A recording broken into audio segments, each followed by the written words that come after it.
What's going on, guys? Jedi270 back from Menaceairsoft. One thing I forgot to mention in the last video that I did on the gas blowback pistol, this is something that's going to help preserve your magazines.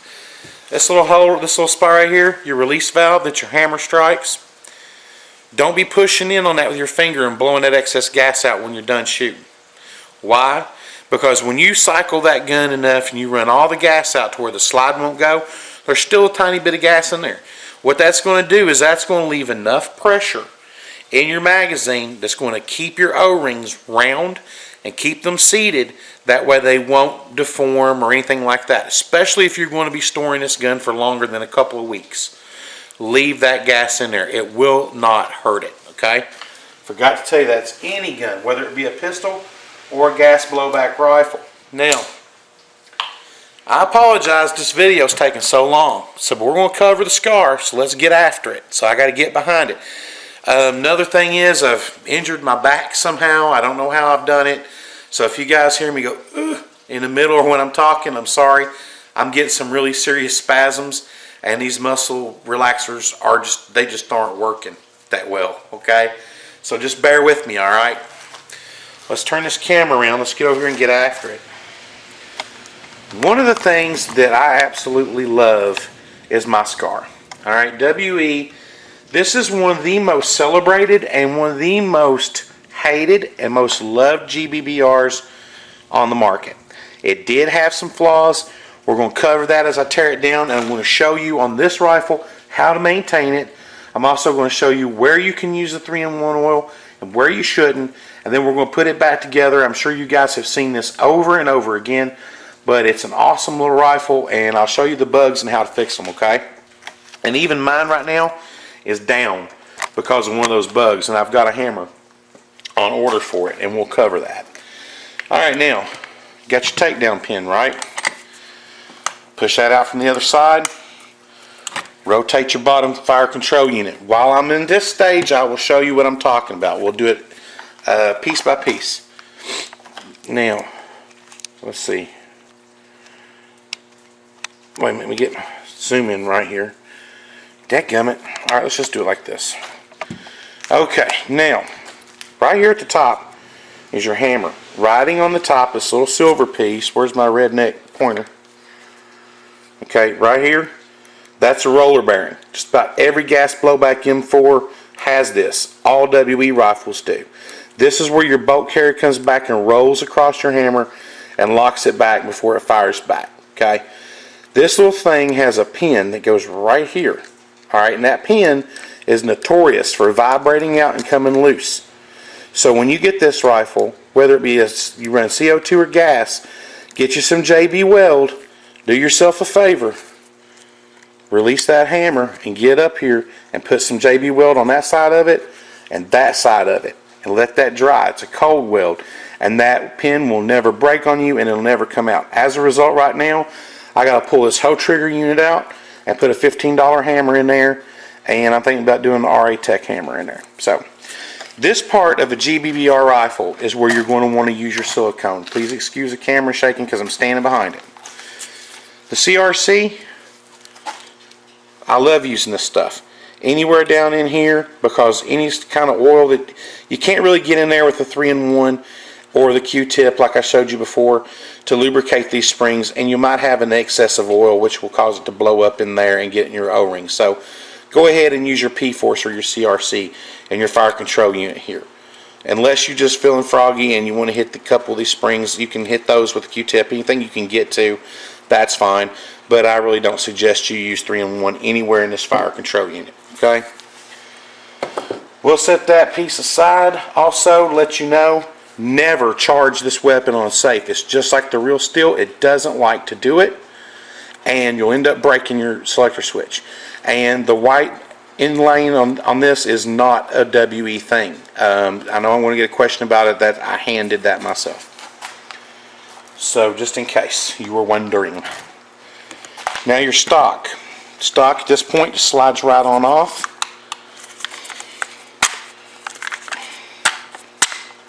Oh, there we go.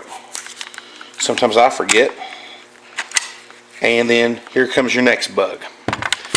Inside this stock right here, when I first got this rifle, it's notorious for its recoil. If you use CO2, it's a more violent gas and it's going to happen, okay? There is a nut that sits in a fork, and it's a tiny little nut. And it sits in there and it vibrates and vibrates until it pops loose out of that track, and this will fall off. All you got to do is take it apart. You break it off to the side here. You take out that 1 Allen screw, okay? Take that out. And then where it's sitting, be careful when you first take it out, because that way you don't have to fidget with it to get it back in place. Put some JB weld on both sides of that nut and weld it into place. It's a code weld. Don't need a TIG or MIG welder. Don't need any welding experience. You just mix the epoxy up and stick it on there, and it will last for freaking ever. Alright, bug number 3. The version 1 SCAR had a very thin hinge plate. This hinge plate you can get just about anywhere this rifle is sold if you have a version 1, and 9 times out of 10 if you're getting this thing off of eBay and it's not brand new and from a known retailer where it's like a used weapon, you're probably getting a version 1 or 2. Version 2's had the reinforced plate. If you run CO2 on a version 1, it will crack this hinge plate, and that was one of the biggest bugs and problems that they had with this rifle. A lot of times manufacturers get in a rush and they get a rifle out on the market before it's ready, and then they just start working on the fixes. And WE did put this out, I think, a little bit faster than what they should have. But this was made thinner because they didn't know how the ATF would feel about this stock unit being so close to 1-in-1 real steel scale. Buddy of mine has the Model 16S by FN Hirschstall real steel, and I can put this stock on it. Okay, so they were worried what the ATF would think. They made it thinner. It became a problem. They contacted them. They said, "No, you can make it thicker. We don't care." And then boom, voila, the version 2 and 3 came out with a brand new hinge plate. So there's your bugs. All easily fixed. $4 or $5 tops, you're done. Now, what's great about WE is you'll be able to put your charging handle wherever you want. I run mine since I'm right-handed on the left, so my hand never has to come off fire control. Pull that out. There's your return spring, and out comes your bolt. Now we talked about, okay, hold on 1 second. Alright, we talked about, damn, that hurts, your oily rag, which I've already got some on here. And if you'll look up here on the top, you see this little sparkly, glittery look. That's where the anodization's been wearing down from the friction. And this rifle has roller bearings on the top. Now these, you just take your oily rag, wipe it down. You can do anything with 3-in-1 on this rifle. You want to push that bolt down because that's where your O-rings are. You don't want that anywhere near it. You wipe it down just like we did with the pistol. Make sure you get a good even coat. I've already done this, so I don't have to go through it again. And that bolt, when it's out, doesn't touch anything, so you're not going to get any oil on it, as long as you don't slop it on there and get all nasty with it, okay? Now, that's basically it. You can also take your oily rag on your return spring, which I've already done, because you see how shiny that is? And this makes my action a lot more smooth. You can also wipe down your spring. You can wipe down this piece with oil, and you can also wipe down the outside and exterior of your rifle with a 3-in-1 oil rag. I highly suggest you do this. If you haven't seen this done, go and look at my other one on the pistol maintenance and look at that one. Okay, now, you heard me talking to James about the brass tube. Okay, here's the infamous hated brass tube. See how it's worn down right in here? That's where I've had it painted. You don't see this when it's firing. Now we'll look at the, see right here? You don't see that black tube in there. You see it right there. But when this gun's cycling as fast as it does, you never see that. So it looks like an open bolt. The only thing is, you've got the added efficiency of having this brass tube, and all of your gas is going down here and out the end of your barrel. None of it is breaching out the end of the breech right here and puffing out like you see on open bolt system guns. So you're saving all your gas. It makes absolutely no sense to me whatsoever for anybody to go and put an open bolt system in their gun. I'm sure some of y'all are going to say, oh, it runs better. BS. pure BS. So if you want to send me that comment, go ahead. Don't get mad at me when I tell you you're full of crap. Because I know for a fact, I have ran this gun as my primary for over 2 years. And I'm telling you, for fact, I know for fact, this gun is more efficient than an open bolt SCAR or an open bolt M4. Hands down. You can't prove it to me in any shape, form, or fashion. It doesn't perform better. I think it performs worse. There's still good guns out there. It's still a good gun with it. But when you're paying $15 for a can of green gas, or even if you're paying $2.56 for propane, I don't want to see it puffing out of my breech. I don't want to see it puffing out of the barrel. Now, it does make this gun shoot hot as crap. Y'all have seen me chrono it on an 80-degree day and get 499.9. You can't field it like that. It's too hot. Drop the impasse in it, adjust it down, keep your gas efficiency. I mean, you're just better off going with a closed bolt. Just paint your tube and be done with it. It's very easily done. Now we're going to slap this back together. Let's see here. Let me get the camera off to the side a little bit so I can see what I'm doing and you can see what I'm doing. Flip this little screen around. I love this camera, by the way. You guys have seen me use the Kodak ZX1 HD. I absolutely love that little camera, but I couldn't see what I was doing. Now I have the JVC Averio. This is the M100 GSUB, whatever the heck that is. It's set at ultra fine. You know, it does what I want it to do. So what we do is we take the rifle. You take your bolt group, bolt slid back in there. It goes right here, slides down. Now I want you to pay close attention to this. See, there's your bolt right there, okay? Goes down inside that brass tube. So all of your gas, even see the silver piece right here? Let me get in here real good. Watch when I pull that out. See there? There it goes. Right into your hop up. All of your gas is going down your barrel behind your BB where the damn stuff belongs. There's no sense in having the other one, I'm sorry. I can't harp on it enough. Down inside here, see that little hole down there? That's where your return spring goes in there. Push it down. Bring your buttstock in. Remember, you're doing everything upside down here, okay? Hold that spring down because you don't want it to jump out until you put the stock down where you want it to be. Put that into place. Grab your fire control unit. It's already set up right here. Pull this in. Let me see, because I'm trying to watch this from an angle.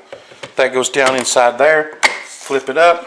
There's your pin, your retaining pin, right here. When you first get this rifle, that thing's going to be tight. You're going to have to take something and push it out, okay? But after a while, it does everything it needs to do. Front sight post, if you want to, you can put a little 3-in-1 oil up here. Can't hurt. It ain't going to go anywhere near your hop up. There's your locking tool. These things have been falling out, y'all, so you might want to keep an eye on these. Mine has never fallen out. Chris Taylor's did. I think he's replaced that already. And now, on your sights, your flip-up sights, you can put a little 3-in-1 oil down in here. That's not going to hurt your gun. That's not getting anywhere near your O-rings. Alright? Anywhere on the exterior of this gun, after it's all done, said and done, you can put a little bit of oil on there. You're good to go. And, you know what I did? I forgot to put my charging handle back. I have done that the last time I did this video. I swear to God, I don't understand what's wrong with me today.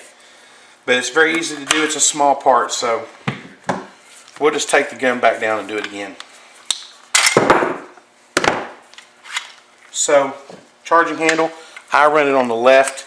It keeps my hand off the fire. It keeps my hand on fire control.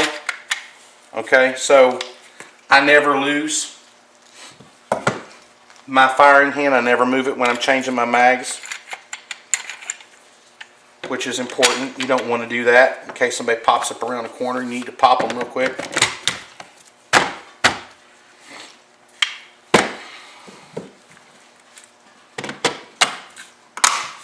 Done deal.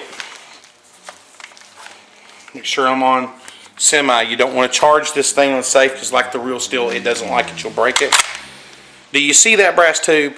Honestly, when this thing is shooting, you're not going to see that brass tube, y'all. Sorry, you're just not. So you're going to keep your gas efficiency, and you're going to be good to go.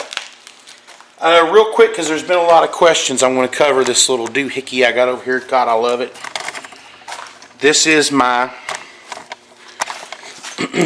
this is my GMP EOTech replica right here. Okay, you guys seen my video on it, still running strong. You'll notice right there it has EOTech trades on it. Now, we carry this sight at Menace, but the thing is, it doesn't have the EOTech trades. This one came from WE Airsoft before we could get this color. We have it in tan, we have it in black. And it's made by GMP, OEM, the same as like going to Walmart and buying Walmart bread. It's made by Bunny Bread or Wonder Bread or whatever they decide to approach at that time, since Walmart doesn't have a bakery and they need to have a store brand. So they just change the packaging. GMP makes this sight for Element. Alright, so a lot of the Element stuff is OEM'd by a lot of people, and you will find out that GMP does a lot of OEM work in the airsoft industry. We carry this sight at Menace in tan, and we carry it in black. We carry the 5.56, the 5.52s. One of my subscribers sent me a question today and told me about this apex.com or whatever it is. Those guys have a sight over there that looks a lot like this, that has the trades on it, and they're selling it dirt cheap. And if you look at most US sites, if there's a picture on there that has EOTech trades, they blur them out for a reason, because L3 is very picky about their trademarks. So if those guys happen across my video, please, for the love of God, if you do anything, blur that picture out before you get yourself in trouble. Period. But we have these sites, same build, same everything. Over at Menace, we're selling them for $99.99. And we'll get one out to you really quick. These are super awesome. Been running this for almost a year, 2 years now. Never had a problem out of it. Absolutely love it. Wouldn't do anything without it. Now, the only thing that I do not like about it after I got it is these QD levers. They will get loose over a period of time. If I had it to do all over again and I could get the 5.56 or the 5.57 in tan, I would, because I don't switch them out from one rifle to the other, and it will stay on the SCAR, so it wouldn't hurt me to use the screw to put it on there and hold it on there tight. Now, do I have a problem with it vibrating off my rifle? No, it's never happened. Never happened. But it's just the fact that I know it's there, and that bugs me. So, I probably would have done it different. I'm not going to get rid of this one, that's for sure. So going over to Menaceairsoft, check it out. If you want a SCAR, hit us up. By the last video I put out when I was talking about our business practices and how much these guns cost, don't be afraid to spend the extra $20 or $30 on the gun, because we're going to take care of you a lot better than some people are. You're going to get the thing fast, and we're going to take care of you after the sale. So I thank you guys for watching. I thank you all for supporting us at YouTube for so long. Everybody that's came over to Menace and bought from us, thanks a lot. We really appreciate the business. You guys have been golden to us. So if this answers a lot of questions about the SCAR, and I hope it does, don't be afraid to use that 3-in-1 oil, but use your head. Don't put it anywhere. You have to plan out everything. You have to think about the whole process from the time it leaves the mag to the time it goes out the barrel. And if there's any chance of that 3-in-1 getting in that hop up or getting anywhere near your O-rings, don't use it there. So use your head and think about it, but you can still use the 3-in-1 oil and still benefit from its properties of protection. This is the Jedi 270 from Menaceairsoft, Menaceairsoft.com. It's one player at a time, one customer at a time, every time. Thanks a lot, guys.